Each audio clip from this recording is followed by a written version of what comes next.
Skip Bayless, Molly, I'm going to tell you it's owner Jim Irsay. And that's because of the personnel that he's put in place or has allowed to be put in place.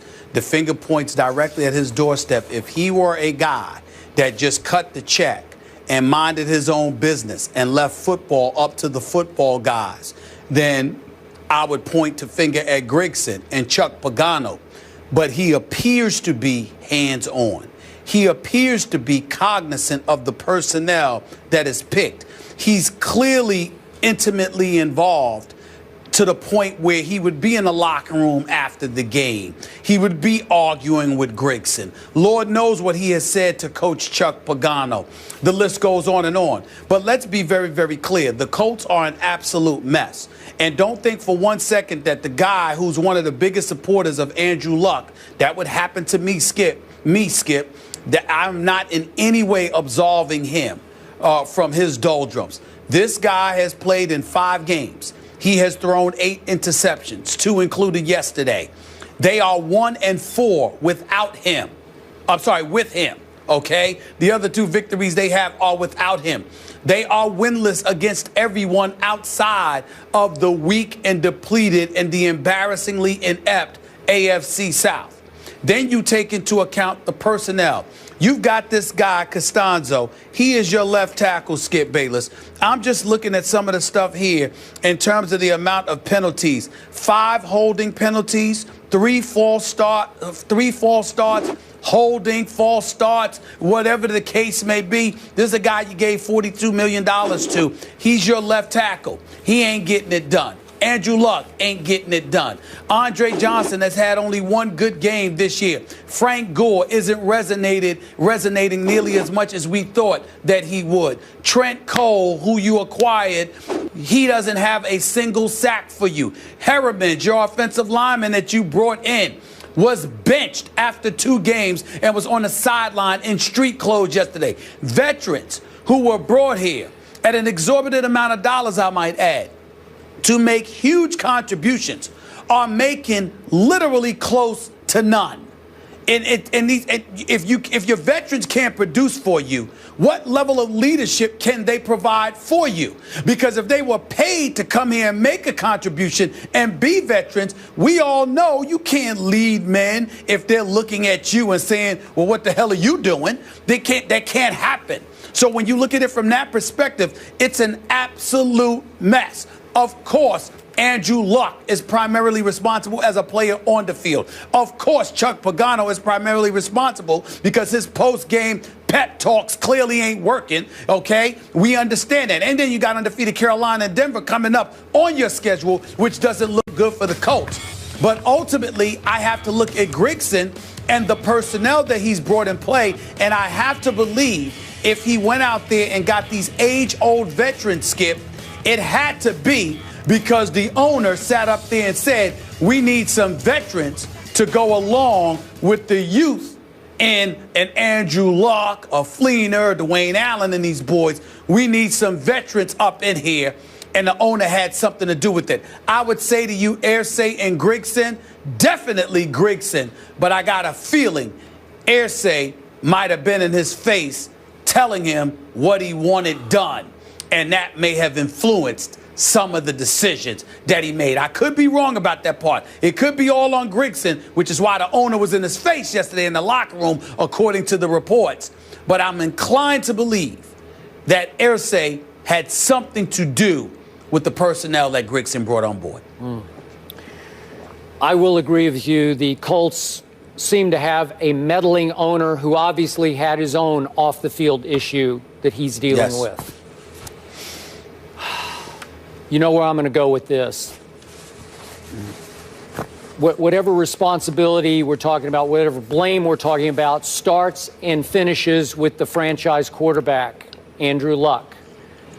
This has been a pet peeve of mine, the premature coronation of Andrew Luck on this show for 3 years, not 2, but 3 years.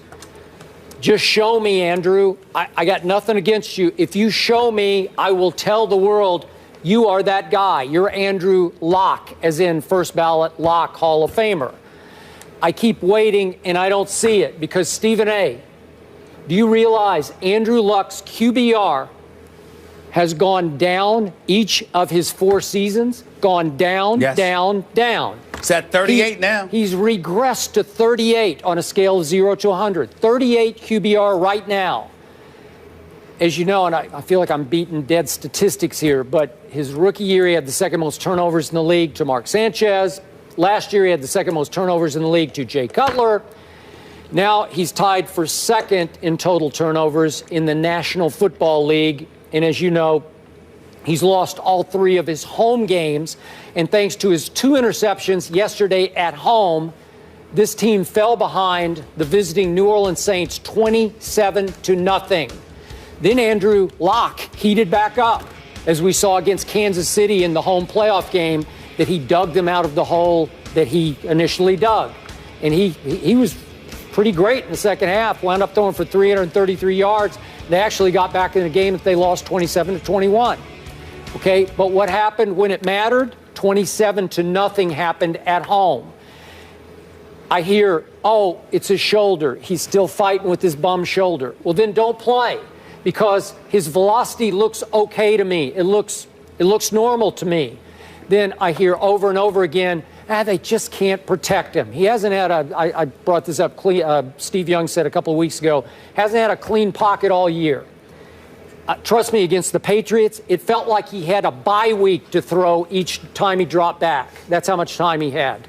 And look, Matt Hasselbeck stepped in and had 0 interceptions in 2 games against 2 bad teams, albeit Jacksonville at Texans. But the at Texans game, I thought that was pretty good on the part of Matt Hasselbeck. He showed you how he could get rid of the ball on time to the right guy, even if it's a dink or a dunk, and you can win the football game. And right now, it's hard for this team to overcome the mistakes made by its franchise quarterback. I don't know what's going on. If he's hurt, they should sit him down. But the problem is, as you well know, they're in such, this is the big benefit of Andrew Luck. He's in such a bad division, and has been for all 4 years. They're still in the lead. They're 3 and 4. Sole possession. They're leading the AFC South at 3 and 4, so they can't lose for winning or win for losing. However you want to look at it, the worse they play, the better it seems to get, because this is a pathetic division. If they were in the NFC South, Lord help them. They'd be having a hard time right now. Their season would be basically over. So this is your Super Bowl team, just the way it was a whole lot of people's Super Bowl team. Andrew Luck was the preseason MVP pick by a whole lot of analysts out there, and he regresses, yet they're still afloat, because all they have to do is win this division. They're going to get a playoff game somehow, some way. Well, go ahead. Here's my deal, Skip. I'm not going to argue with you about Andrew Luck and his performance. It's undisputable. He has not been nearly as impressive as anybody expected him to be. He's been a turnover machine, and they're 1 and 4 with him in the lineup. That can't be disputed. But when you hear me articulate all the other problems that they have, Skip Bayless, I don't know how you can sit there and look at him and not look at a Chuck Pagano, not look at a Ryan Grigson, okay, not look at a Jim Irsay. This is the 20th ranked team defensively in the NFL. They are 28th in yards allowed. They are 23rd in yards allowed against the rush, 28th in yards allowed against the pass. Yesterday, to Mark Ingram, they gave up 143 yards on 14 carries. Skip Bayless, that's more than 10 yards per carry that the Indianapolis Colts defense surrendered. I don't know how we can ignore that. Yes, you're talking about Costanzo being paid the money, that he's being paid, and you got holding penalties and false starts to the point where you're being interviewed at the locker and you are degrading yourself. Nobody's arguing with you, because we know you're right.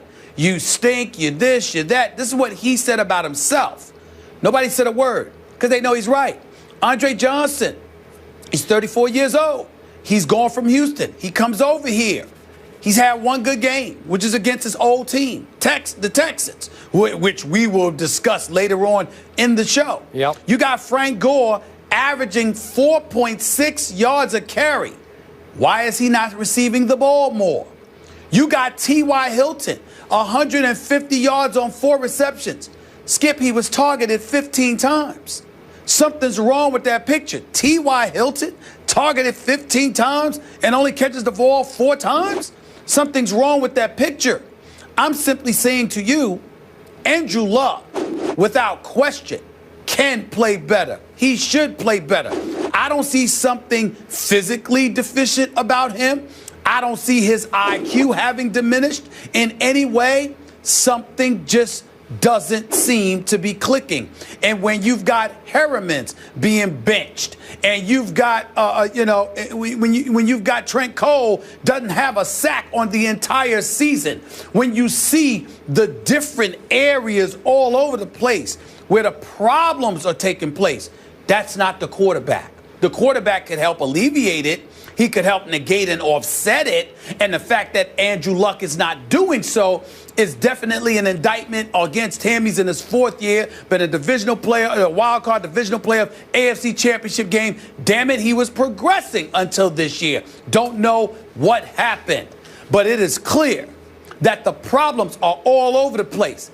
And if you're Irsay, I mean, he might be a part of the problem, but we all know that you can't fire the owner. So I really believe that somehow, some way, we may see a potential house cleaning in the making. Because you might have to get rid of a whole bunch of people. And I'm not advocating that Grigson be fired or that Pagano be fired. I'm simply saying it looks possible, because that usually happens when there are problems everywhere. And the Colts have problems everywhere. I'm with you. We'll see Luck against Cam on Monday Night Football. But meanwhile, the G-Men are on top of the NFC East. But is it still anyone's division to take? Will New York hold off their division rivals when all is said and done? Eric Allen is in the house. He'll offer some insight when we return. Stay here.